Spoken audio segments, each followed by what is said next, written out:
Hello everyone, and thank you all once again for tuning in to Tales by the Fire. Last episode, we caught up with our main heroine and her bodyguard on their journey to Kokaba. On their way, however, they were attacked by a pack of wolves, and Kala had no choice but to turn into a beast to defend Dante.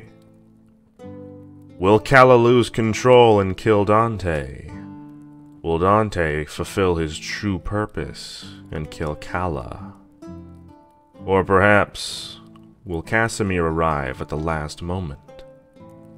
Find out in this episode of Tales by the Fire.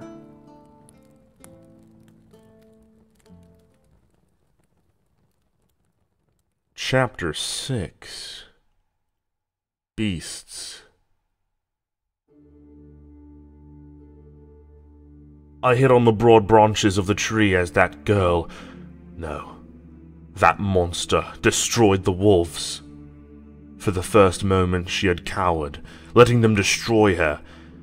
Then she changed, growing, her claws and fangs lengthening. She stood on all fours, taller than any ordinary dog or even wolf, with glowing green eyes. Her long tail whipped about as she spun around, ripping the throats of the wolves, slurping their blood with her long tongue.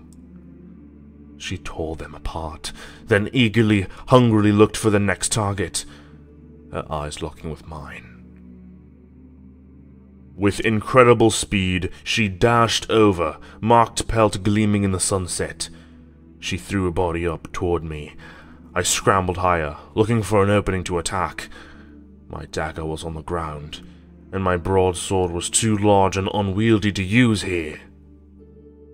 Again and again she threw her body at the tree, scratching at it with massive claws.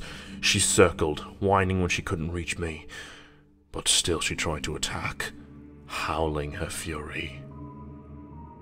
Slowly her anger had subsided. She slowed, panting, and shrinking. She turned to a creature the size of a wolf, the creature she had been when she had first tried to save me then. She fell to the ground on her side, her limbs steadily shrinking. Already the wounds she had sustained were gone, healed without even leaving a scar. Nimbly I jumped down and pulled off my long traveling coat. Draping it over her, she slowly turned human.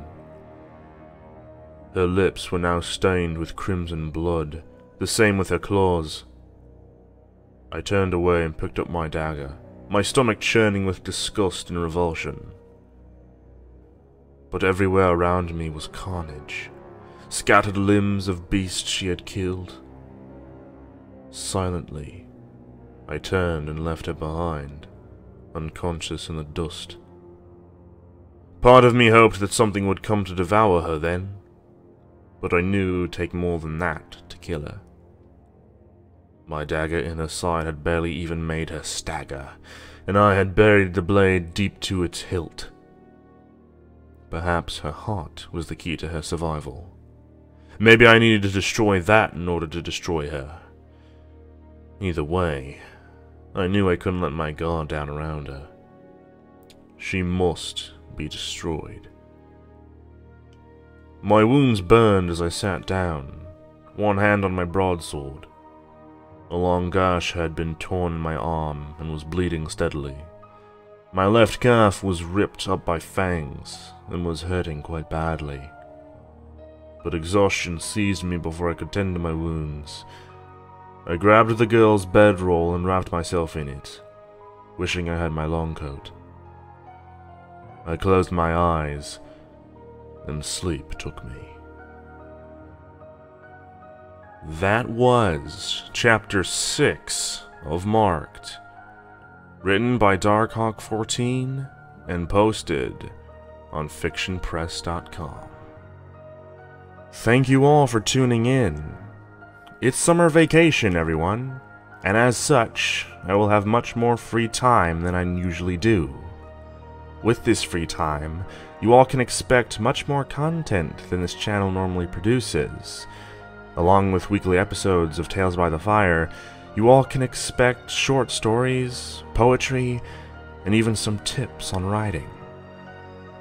I look forward to the following months with you all, and like always, I'll see you all next time on Tales by the Fire.